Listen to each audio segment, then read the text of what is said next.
Welcome to the Cultivo Podcast, where we talk about the science, finance, technology, and people building landscape resilience at speed and scale. I'm Sean Leslie, and today I'm here with Emiline Koopman, Cultivo's Senior Manager of Ecological Impact. Emiline is a biologist specializing in quantifying, restoring, and monitoring biodiversity. Growing up in the politically centered city of Washington, D.C., she has become increasingly interested in how policy both shapes and reflects value systems related to nature. After graduating from Smith College with a degree in biology and a minor in marine science and policy, she has worked for several nonprofit and government organizations leading a variety of restoration efforts in marine, wetland, and terrestrial ecosystems. Emiline is a strong believer that ecosystem restoration is inextricably linked to human well-being, and by repairing our planet, we can also combat social and economic inequalities. Hear, hear. Welcome, Emiline. How are you? Doing good. Thanks for having me. Now, you have been traveling a lot recently. This is the first time I've been talking to you in a few months, I think, and you're actually home in Washington, D.C. But where were you before that? Yeah, so I take full advantage of the fact that we're fully remote here at Cultivo, particularly in the winter.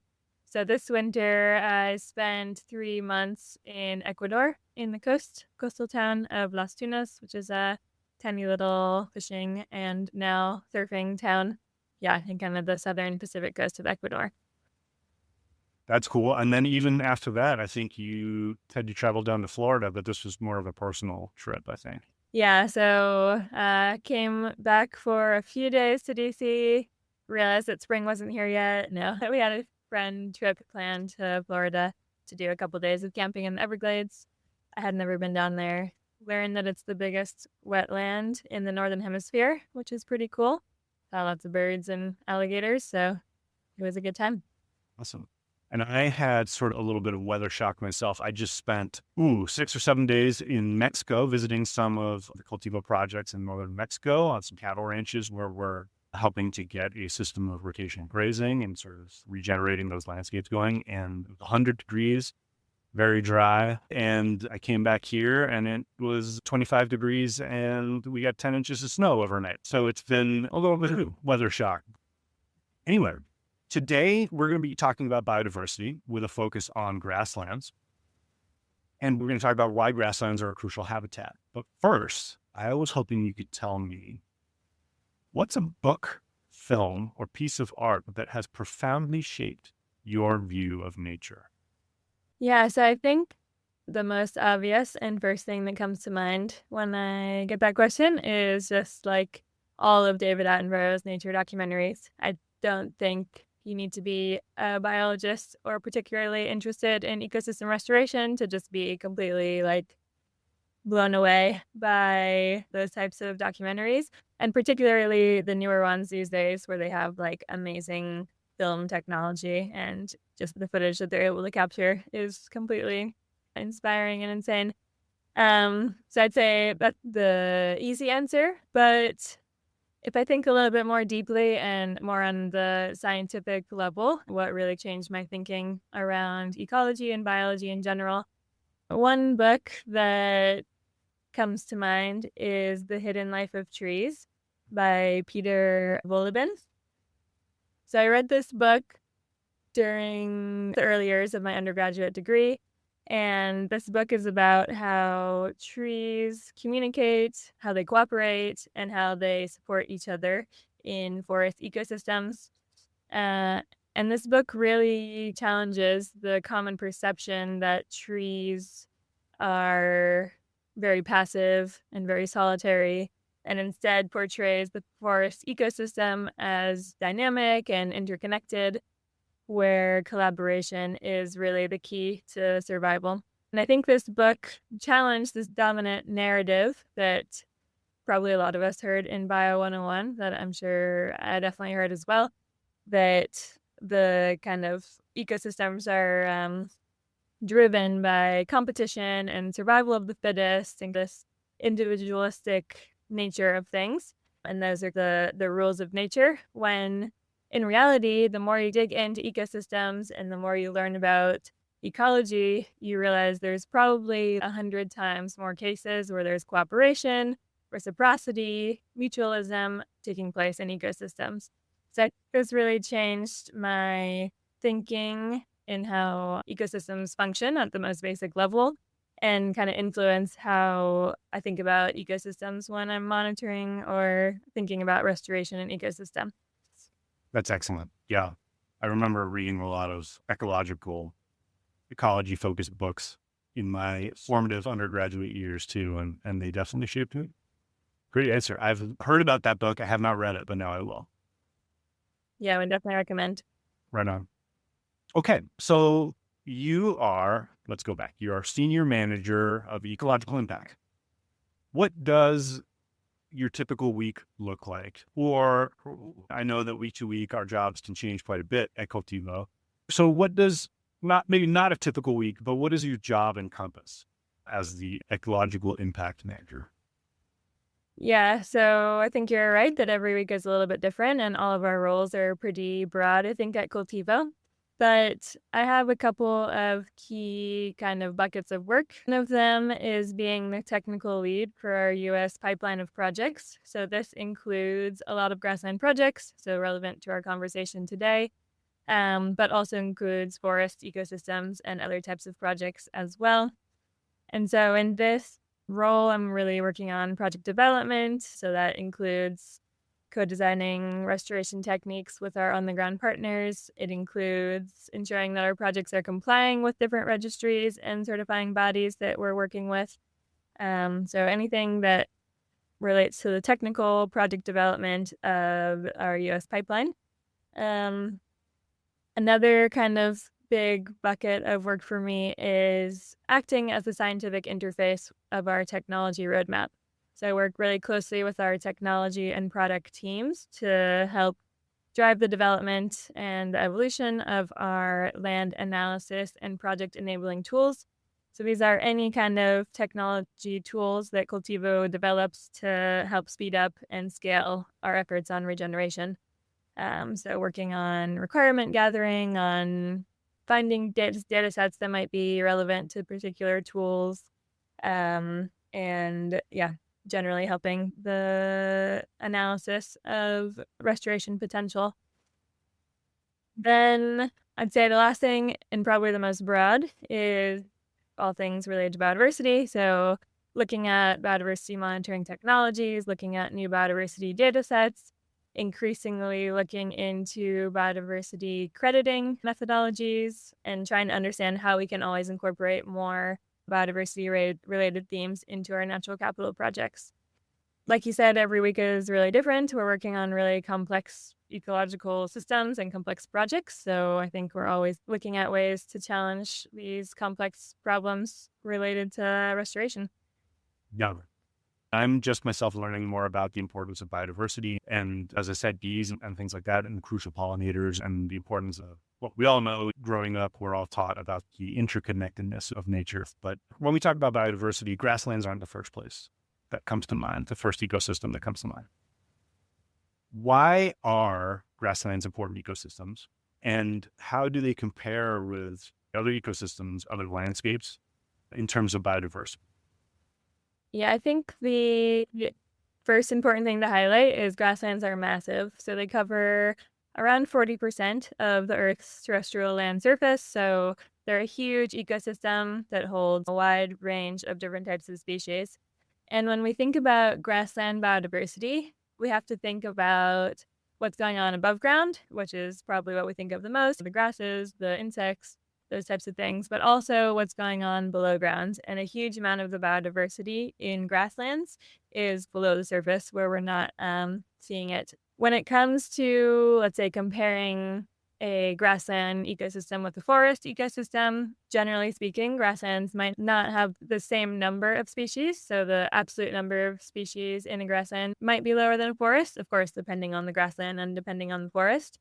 But there's a huge array of species that are grassland dependent, grassland specialists, so that you would only find in a grassland ecosystem and depend on grassland ecosystems for survival. So I think probably some of the most obvious ones are these mega herbivores. If you think of zebras or elephants or bison, these species can't just survive in any forest. They really need the grasslands, and the grasslands also need these species to thrive. That's cool. Why do you think so many people have a misconception of grasslands? Like I said, when I started at Cultivo, I completely underestimated the biodiversity on grasslands. And I read some statistics somewhere while I was doing some research about how, depending on where and how you measure it, grasslands can rival rainforests in terms of biodiversity in some senses. Mm-hmm. Yeah, it's a really good question. And I think probably one of the main kind of misconceptions around grasslands is that people assume that where there's trees, there's always more biodiversity, and that more trees is always better for ecosystems.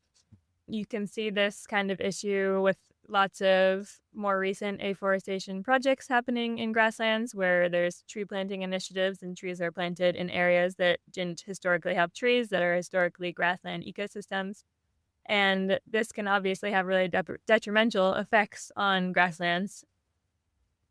Trees obviously crowd out native vegetation and completely change the land cover from grasslands to forests.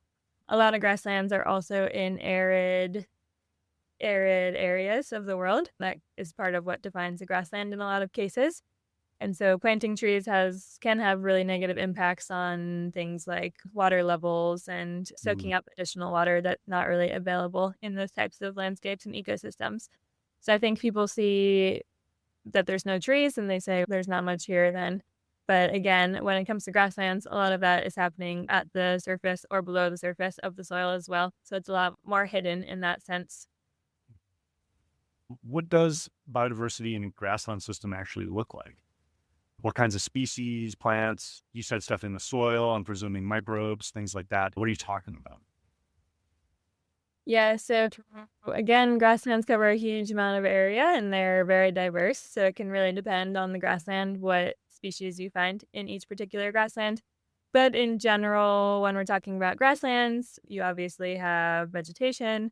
This is composed of perennial grasses. This is composed of forbs, so any kind of non-woody, non-grass species. Nitrogen-fixing legumes are really important for grassland in terms of putting nitrogen into the soil. And generally, you also have a mix of trees and shrubs. That kind of mix of vegetation will depend on the type of grassland. And then if you think more about animals and wildlife, insects are a huge factor. So you have butterflies, grasshoppers, other pollinators. And then when you think about mammals, lots of burrowing mammals. So mammals that will burrow and live in the soil for part of the day. Prairie dogs, ground squirrels, these types of things. Of course, you have your apex predators too, like your wolves and your cheetahs. And then, as I mentioned before, your large herbivores, bison, elephants, antelope. So that's kind of the general overview of plants and animals within grassland ecosystems. And then, as I was mentioning, microbes and kind of everything that lives in the soil is another huge category. And on this category, we are really just scratching the surface of our understanding of the biodiversity. Pun intended. Exactly. Yeah, in terms of the diversity of microbes in grasslands, we really don't know. And I think a lot more research should and could go into understanding the diversity of mycorrhizal fungi and nitrogen-fixing bacteria and all these things that we know are essential to soil regeneration in grasslands. Fascinating. As I said, this trip to Mexico, one of the animals that I did not expect to hear about, I had no idea there were badgers in the grasslands of Mexico. Now I know. So how do you measure the biodiversity? It sounds like with the microbes, it's still kind of a work in progress, but what techniques do you use to measure the biodiversity of insect life or plant life or things like that? Yeah, it's really varied, but like I mentioned, you really have to look above ground and below ground. So for above ground, vegetation surveys, different wildlife surveys. This can include camera traps. It can include acoustic monitoring, different kind of insect traps, for example. On the microbe side of things, there's a lot more kind of new technologies coming out around microbial analysis. eDNA is a very hot topic right now in terms of understanding biodiversity of soils. And then What's eDNA? environmental DNA. So that's essentially when you take a survey, it can be from the water, from soil, even from the air, and you meta barcode like everything that you found in there, and it gives you to the species level basically what you're finding.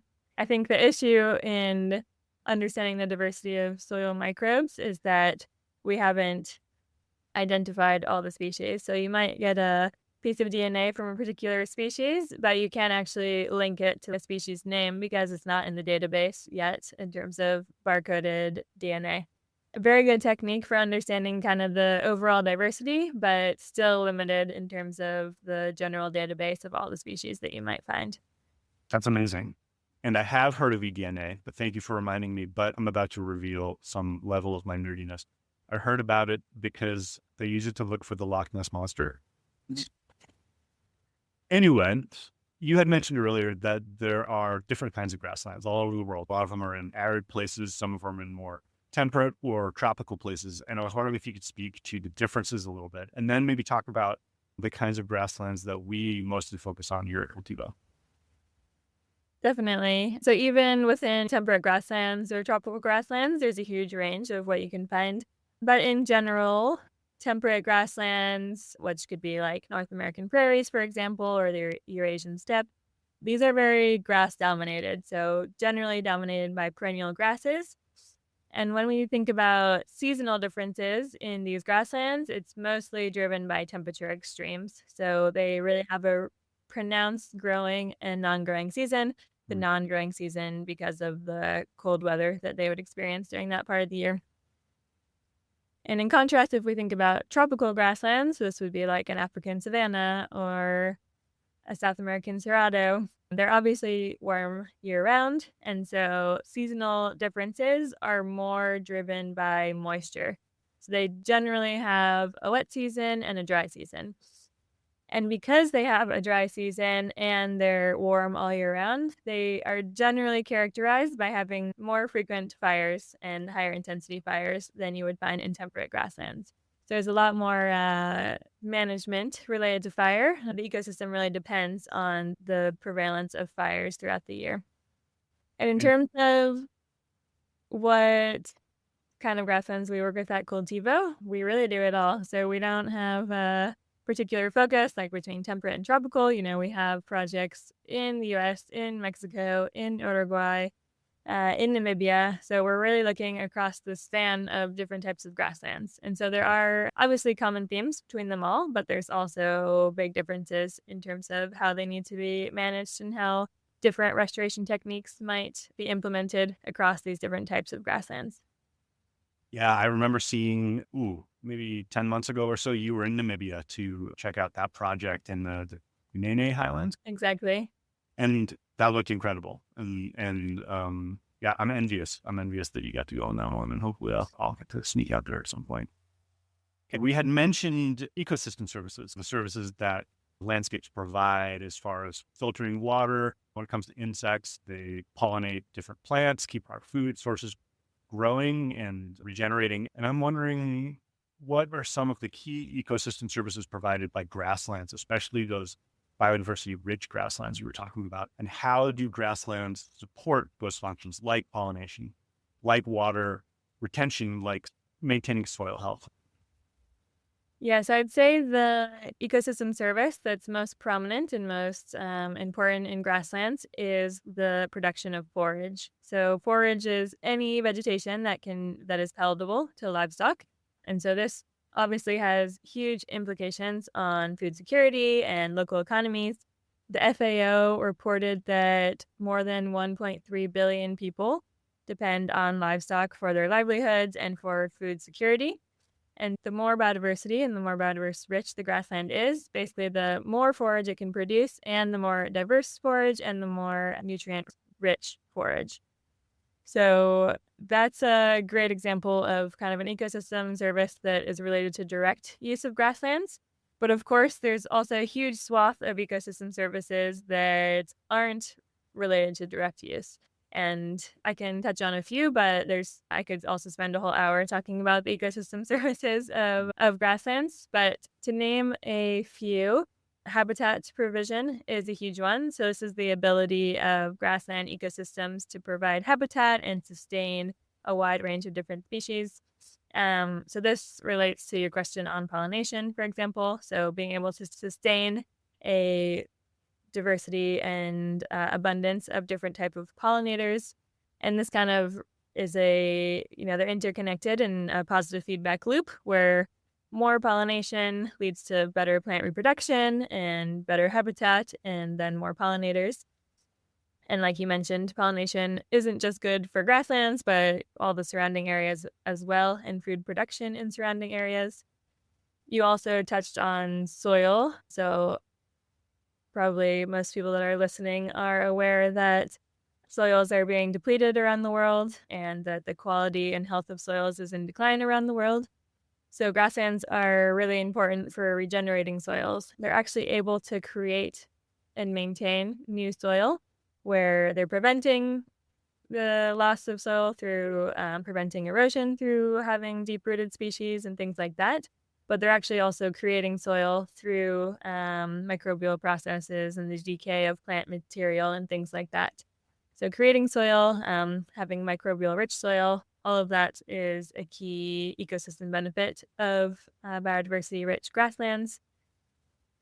Related to water retention is a big one as well. Grasslands that are really healthy act like sponges and they can soak up water.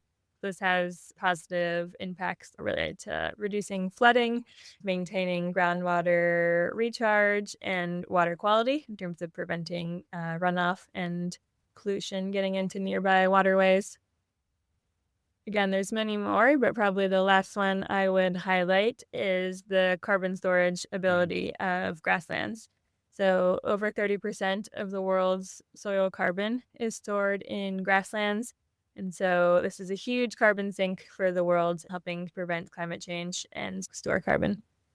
Very cool. And listener, if you want to learn more about the carbon sequestration properties of soil, healthy soil and healthy grasslands, you can go back to our last episode with Mary Cvetkovic-Jones, Cultivo soil scientist, and she talks a lot about that.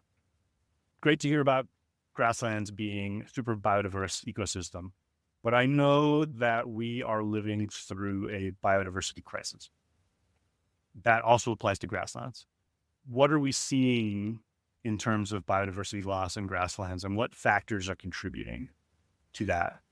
And where does the urgency come from? Why is it so urgent to address that?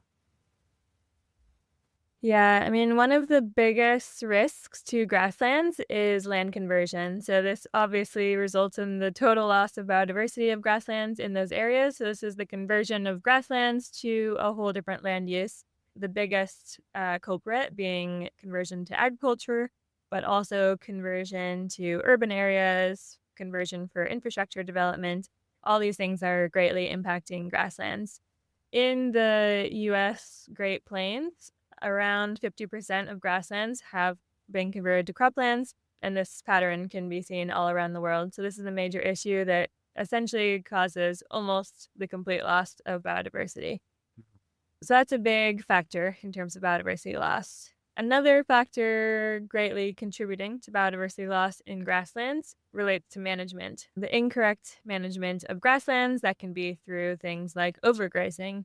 That can be through things like fire suppression. As I mentioned, grasslands require fire in some cases to maintain their function. These are areas that are still grasslands, but are degraded grasslands and therefore don't have the full biodiversity that they should have. And then there's other things that are also affecting ecosystems worldwide. So like climate change, altering rainfall patterns. As I was talking about before, many grasslands go through these cycles of times of high rainfall and then times of low rainfall. And with those changing patterns, that can affect the recovery of grasslands. And another one being invasive species. So anyone who's been to the Western United States, you've probably seen this grass species called cheatgrass. It has this reddish, purplish tinge. So if you've ever seen like a beautiful mountain in the sunset that looks very reddish, it's probably covered in cheatgrass. This is an example of a species that has become an invasive species. It's becoming super widespread that it's kind of dominant in the landscape in a way that it's hard to think about what the landscape might have looked like even before cheatgrass was there. And any kind of invasive species is going to have impacts on native species in terms of crowding out native species, outcompeting native species, etc. So definitely a big issue facing ecosystems worldwide, but grasslands as well. Yeah, cheatgrass I am very familiar with. I live in Oregon, in Central Oregon, and every spring I'm pulling cheatgrass out of our front yard. But this year I bought a ton of milkweed seeds because I know that monarch butterflies will lay on milkweed. So I'm going to throw those in our front yard and see if we can get some butterflies coming because they are Amazing. also in decline. Definitely. And I don't think I answered your second question on kind of the urgency of biodiversity loss in grasslands and diversity loss. I think the urgency is for the whole planet, not just grasslands. I strongly advocate you to urgently restore and protect the nature that we have. But I will say that grasslands may be the most imperiled terrestrial ecosystem in the world. And that's primarily because they're not very well protected. And this goes back to your earlier question on misconceptions about grasslands. So some stats show that about half of global grasslands are already degraded and less than 10% are conserved worldwide. So compared to forests and wetlands and other ecosystems, their protection status is a lot lower, and they've historically been not included in protected areas and things like that. So I think there's a huge need to really ramp that up and make sure that we're getting representative areas that include grasslands within protected areas. Excellent. I agree. Okay. So at Cultivo, we're here to regenerate degraded ecosystems. We drive that investment into these projects, and then the whole goal is to regenerate degraded ecosystem, like grasslands, degraded grasslands. What does it mean to regenerate grassland? And how does that process improve the ecosystem services, improve the biodiversity? Can you give us an example of a project like that and how it works? So this could be a really multifaceted answer. There's really not one silver bullet when it comes to regenerating grasslands, and it's very context specific and depends on the drivers of degradation in that particular grassland. But in general, when we're talking about grassland regeneration, we're talking about primarily bringing back ecosystem health and function. So bringing back some of those ecosystem services that I was mentioning previously. And when it comes to grasslands, soil health is really a fundamental piece of the regeneration process. So primarily, we are managing a grassland or regenerating a grassland with soil health in mind and working at the level of soil. This can manifest in lots of different types of activities. It can be seeding and planting of native grasses and native plants.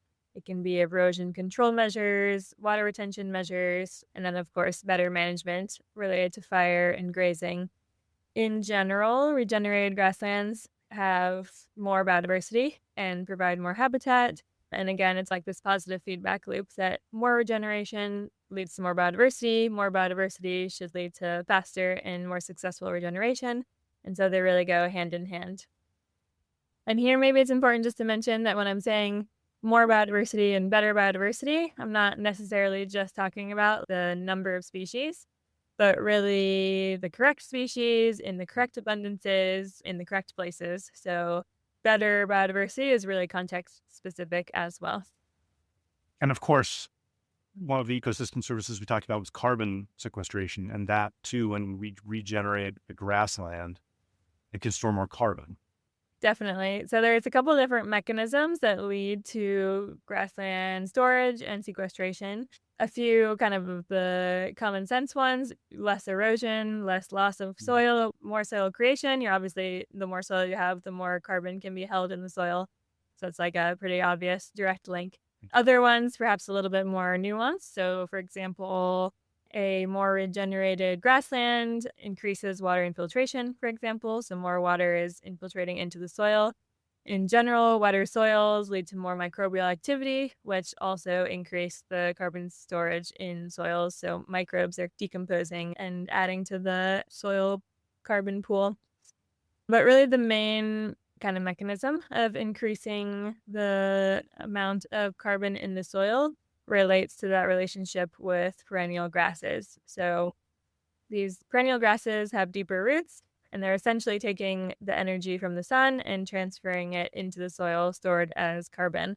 So as they grow, as they decompose, they're bringing that energy down, feeding the whole underground system of microbes and all the rest in the soil, leading to more carbon turnover, decomposition, more storage capacity of the soils.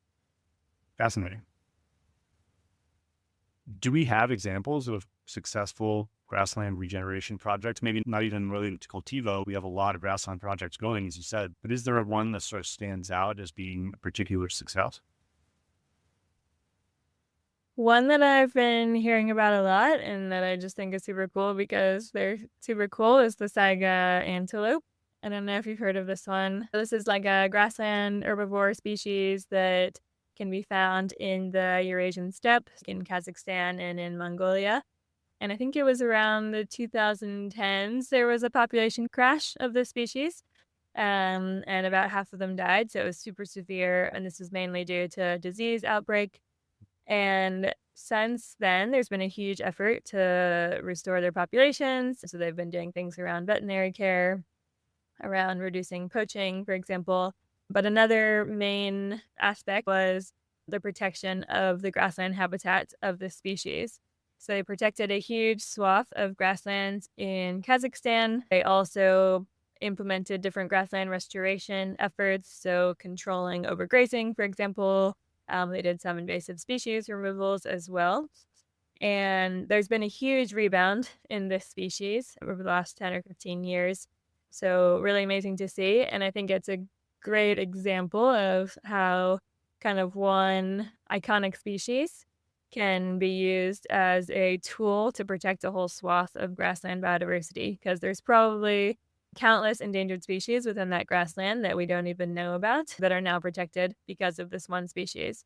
And if you don't know the Saiga antelope, definitely have to Google it. It's a crazy looking antelope. So I'll leave it at that, but Okay. yeah, recommend. Maybe I'll add a link to that in the podcast information. Definitely. Cool. Okay. When we're working with our partners, when we're working with landowners, land stewards to regenerate a landscape, a grasslands landscape, what technology do we use to track biodiversity changes over time and biodiversity improvements? Yeah, so in general, I'd say we take a two-pronged approach when it comes to understanding and tracking biodiversity. And the first is using remote sense data and our technology tools that I was mentioning previously. So understanding the regeneration potential, tracking things like vegetation cover, tracking things like soil moisture, and those things can be done remotely. But then we also always want to ground truth our assessments or our observations that are from remotely sensed data. And so that can take a variety of forms and really depends on the expected outputs of the project and kind of the expected environmental impacts that we're going to have on the project. So ground truth data can be in the form of camera traps. It can be in the form of acoustic monitoring, conventional kind of just ground surveys of vegetation and things like that as well. I love seeing the results of our camera traps. I've seen mountain lions and bears and all kinds of cool stuff. What are the challenges to using those kind of tools? And how do we overcome them? Yeah, I think a general challenge of measuring biodiversity is that it is super complex, as we know. So any kind of biodiversity measurement is never going to fully capture the complexity and diversity of the biodiversity within a site. You're taking a subsample in a sense when you're measuring biodiversity. And so the way to overcome this challenge or the way to address this challenge is to try to ensure that what you're measuring is relevant to the kind of actions that you're deploying on the ground, so that you're taking the sample of a taxa that makes sense, or you're taking the correct number of samples that gives you allows you to detect change in biodiversity over time. So that balance of rigor and making sure you have the correct data, but also making sure you're not putting all your resources into monitoring and kind of ignoring the need to actually do restoration activities and all the rest. So finding that balance between activity implementation and monitoring, I think, is always going to be a balance And why is that monitoring important? Obviously, we want to know that biodiversity is improving, but in terms of investors in projects, in terms of land owners, land holders, basically in terms of the success of the project, why is it important to monitor the biodiversity? I'd say the most important reason to monitor biodiversity is to allow for adaptive management. For each of our projects, we're implementing a series of restoration techniques, and we have lots of data, lots of precedents, lots of studies to back up why these techniques will lead to better outcomes, better ecological outcomes, and better biodiversity. But ecosystems are complex, and every single field could have a slightly different outcome when it comes to the same activity. So by monitoring biodiversity and having a kind of feedback loop that tells us how different activities are resulting or what effect they're having on biodiversity, really allows us to like dial in those activities and fully make any adjustments as we go in terms of the restoration techniques that we're deploying. So it really provides that constant feedback to ensure we're having the desired output. So I'd say that's the main reason to measure biodiversity. I think on kind of the investor perspective, Why is biodiversity worth paying for? I think in general, when a project is increasing biodiversity, it shows that project is resilient in the long term. So more biodiversity leads to higher ecosystem resilience, so shows that it is less risky and has a long-term sustainability. If a project is leading to biodiversity degradation, the chances are that project is not going to last in the long run. So showing a project can increase biodiversity shows that risks of that project are declining, especially over time. And then if we're thinking about like a carbon project where the carbon credit is the thing being certified, so the emission reduction is being certified, having that additional benefit of biodiversity and having the data to back up that benefit also provides a lot more credibility for that project. So you can show that this isn't just a carbon credit, but it's also an increase in biodiversity and has that impact on biodiversity. So this shows that the project is creditable, and it also helps fetch a higher price in the market for selling that carbon credit. Okay, Emiline, what are some of the best techniques? We've talked about how important it is to regenerate grasslands, all the projects we're working on, the benefits that they provide. So how do we do it? What are the best techniques for regenerating grasslands right now? I think grassland regeneration can fall into two buckets. The first one being restoration, and this is particularly important for really degraded grasslands that need like that kickstart to get the kind of cycle of regeneration going again. So this can be direct seeding and planting. This can be erosion control or water retention measures. So putting in this is like more physical or mechanical work of putting in swales, ponds, dams, that kind of thing. And then particularly if grasslands are isolated and not very connected to other intact grasslands, rewilding and reintroduction of key species can be an important part of restoration. That's one bucket of techniques. And then the other one is more related to management, different grazing management strategies. So using livestock as the tool, essentially, to help restore plant and vegetation life in grasslands. Prescribed burning is another kind of key one when it comes to management. So making sure that you're mimicking natural fire cycles and making sure that burning is happening at the right frequency and right intensity. And I guess when it comes to management, one important thing to note is a lot of these techniques related to grazing and fires really come from indigenous land management practices. And it's been shown time and again that the more we look at these types of practices that come from indigenous peoples and apply them and incorporate them into land management, the better outcomes there are for biodiversity. So I think that also helps practices become very place specific when it comes to looking at what restoration techniques make sense for that place. So the more those are incorporated into management techniques, also the better.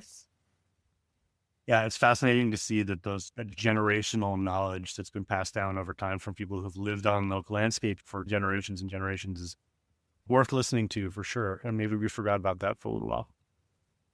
You had just mentioned rotational grazing, which is something I just saw in action in Mexico, on the grasslands of Mexico. Can you talk a little bit more about that regeneration technique and why it works? So when it comes to using grazing as a regeneration technique, there's lots of different lingo and different kind of techniques that are used. So rotational grazing, you mentioned, is one of them. Some people call it regenerative grazing. There's holistic management. There's multi-paddock grazing. There's planned grazing.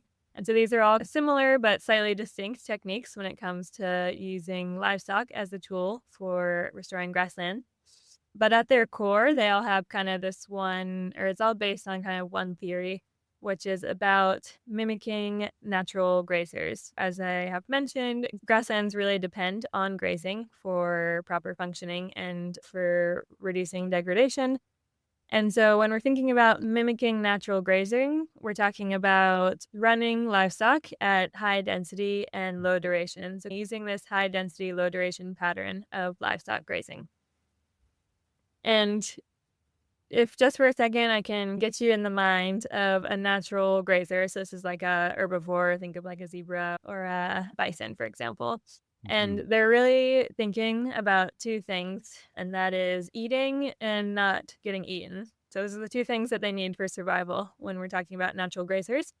And this really ties into those techniques of livestock management. So when we're thinking about eating, they're obviously eating one patch of grass and then moving to the next one. So that's what relates to that low duration that we talk about. So they're never staying in one area for too long. They're always moving to find that fresh grass to eat. And then on the point of not getting eaten, and back to David Attenborough, you've probably seen, they'll show like a hunting scene in the African savannah of these lions hunting zebras, and they try to get like one zebra separated from the herd. And if they do, they usually eat it. And if they don't, the zebra usually gets away. Staying in those tightly packed high density herds is what prevents predation on many herbivore species and is one of the best techniques they have to not get eaten, basically. And so that ties into that whole high density piece of it. And so high density, low duration is essentially mimicking instincts that a natural grazer would have that livestock just don't have to that same level. Yeah. And the actual impact of this type of grazing is multifaceted and complex, but in a couple kind of key impacts that this kind of grazing has, that high density increases trampling, and grasses are really adapted to this kind of trampling, whereas things like shrubs and trees, when they get trampled, they usually just die or have a really hard time growing back.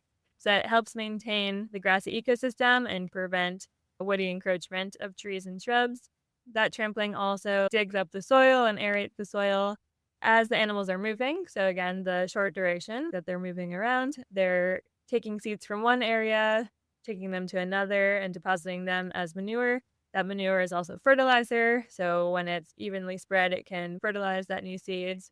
The soil is turned up. So they're essentially working as gardeners, planting seeds all around. So seed dispersal fertilization is a big one. And then when we have livestock that are in these tightly dense herds, they're also forced to eat everything. So they can't just choose like this piece of grass because I like this species better. They generally do a better job at eating all the different species there because they have a limited supply essentially in that smaller space. And this helps prevent something called undergrazing. So we talk a lot about overgrazing when it comes to livestock, but there's also a problem of undergrazing where certain species are not essentially grazed upon. And this grazing does things like stimulating root growth. It takes out excess biomass that might cause catastrophic fires. There's a lot of reasons why we need grazing and why undergrazing is a bad thing for grasslands. So this kind of grazing reduces both overgrazing and undergrazing. And I guess the last thing I'll just touch on is that this type of grazing, the high density, short duration grazing, creates a lot of habitat heterogeneity. So there's lots of different types of habitats when you graze like this. So for example, in one area, the livestock perhaps just grazed and it's very, all the vegetation is very short and it's been the first stage of recovery. Whereas in another area, there might be a grassland that hasn't been grazed for a year and it's like at its final stages of recovery. So this creates different heights of vegetation, different habitats, and generally promotes more biodiversity. It's amazing how these natural systems are so efficient and they just keep themselves going. It's incredible. It's incredible. You couldn't design it better. This has been fascinating, Emiline. I just wanted to thank you for coming on the Cultivo Podcast. I learned a lot. I hope our listeners did too. And it's incredible to hear about these grasslands ecosystems and the services they provide and all the techniques we're using to regenerate them. So I just wanted to say thank you very much for coming on. And I hope that at some point down the line, you get to talk to you again. Yeah, thank you. This was great.